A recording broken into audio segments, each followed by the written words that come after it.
자, 엄근진 기자와 함께하는 대우집 뉴스 1216 주택시장 안정화 방안을 하나하나씩 좀 시리즈로 살펴보고 있는데요. 이번 시간에는 다주택자 양도세 중과 한시적 배제라는 내용을 살펴보겠습니다. 자, 조정대상 지역 내 다주택자 양도소득세 중과 한시적 배제. 이게 사실은 2017년 8월 2일 이른바 파리 대책에서 가장 뜨겁고 무거웠던 그런 규제 중에 하나였죠. 다주택자가 조정대상 지역 내에 있는 주택을 양도하는 경우에 그 양도 차익에 대해서 세율을 중과하겠다. 2주택자는 10%포인트, 그리고 3주택자는 20%포인트, 그리고 거기다가 장기 보유 특별공제까지 배제하겠다. 라는 내용이었죠.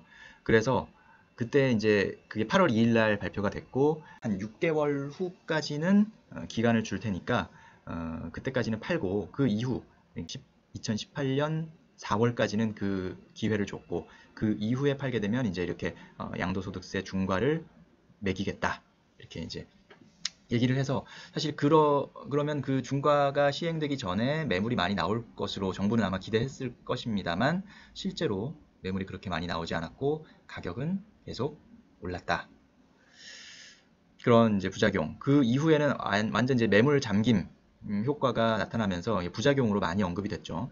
그래서 사실 이번 이 양도세 중과 한시적 배제라는 이 내용은 정부로서는 상당히 뼈아픈 그런 내용입니다. 그리고 어쨌든 여론에서, 언론에서 지적했던 것을 받아들인 부분이기 때문에 정부 입장에서는 상당히 뼈아프고 속상한 일이지만 일단은 그래도 한번 기대해 볼 만한 그런 내용이긴 하다라는 거고요. 그래서 어떻게 개선하느냐?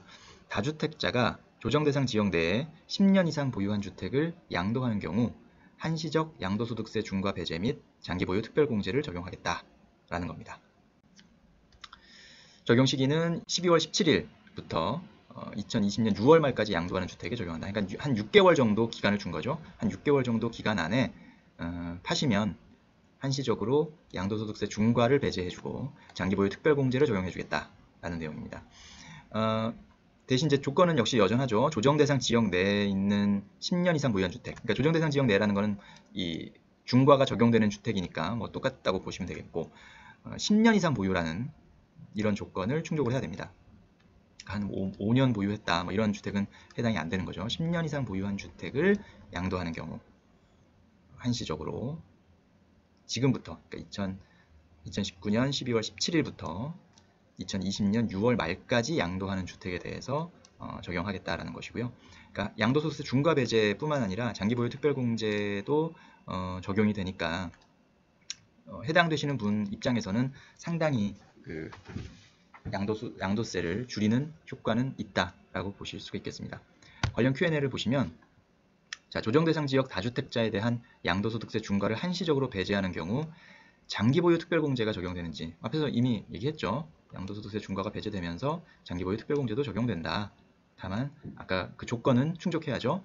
다주택자가 10년 이상 보유한 조정대상 지역 내 주택을 12월 17일부터 2020년 6월 30일까지 매각하는 경우입니다. 자, 여기서 그러면 10년 이상 보유라는 이 보유 기간은 어떻게 보느냐?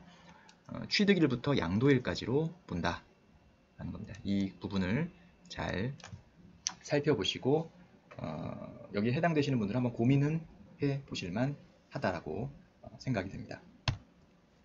자, 그런데 다만 이제 앞으로의 전망이 좀 중요한 것 같아요. 그러니까 6개월 한시적으로 양도세 중과를 배제해 주겠다고 했다면 자, 양도 차익이 꽤 크신 분들은 이제 고민을 하실 겁니다. 지금 팔고 나올 것이냐 아니면 조금 더 들고 있느냐. 그러니까 더 들고 있다는 의미는 이 한시적 배제의 혜택을 포기한다는 거죠. 다만 조금 더 들고 있음으로 인해서 그 사이에 더 집값이 오르게 되면 뭐 사실은 더 결과적으로는 더 큰 이득일 수도 있어요. 그러니까 중과가 적용되더라도 그 이후에 집값이 더 많이 오른다면 세금 좀 더 내더라도 내가 더 많이 남길 수 있다는 그런 계산이 있을 수도 있고요. 그 다음에 자, 한시적 배제가 있었고 그 기간을 지나더라도 결국은 정권이 교체되거나 아니면 또 부동산 시장이 바뀌어버리면 시장 자체가 좀 흐름이 바뀌어버리면 이거는 한시적 배제가 아니라 아예 그냥 폐지되는 뭐 그런 상황도 오지 않을까라고 생각하실 수 있기 때문에 관심이 무엇입니다. 그 결과가 참 기대가 돼요. 그러니까 어쨌든 그 매물 잠김 효과를 조금이나마 완화시키고 매물이 풀리게 만드는 효과가 있을지, 아니면 그래도 집값은 더 오를 것이다. 앞으로 어떻게 될지 모른다.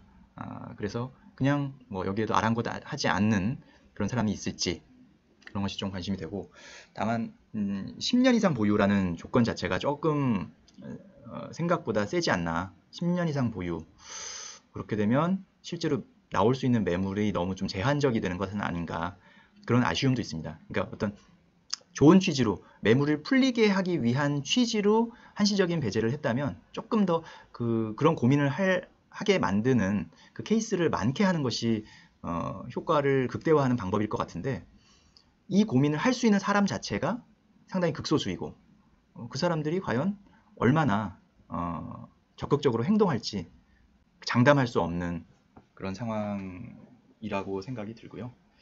이렇게 매물이 많이 나오는 게 과연 적정 가격에 나올지, 아니면 높은 호가를 부른 그런 매물일 수도 있죠. 그래서 이게 어떻게 작용하게 될지는 한번 좀 또 지켜봐야 되는 문제인 것 같습니다.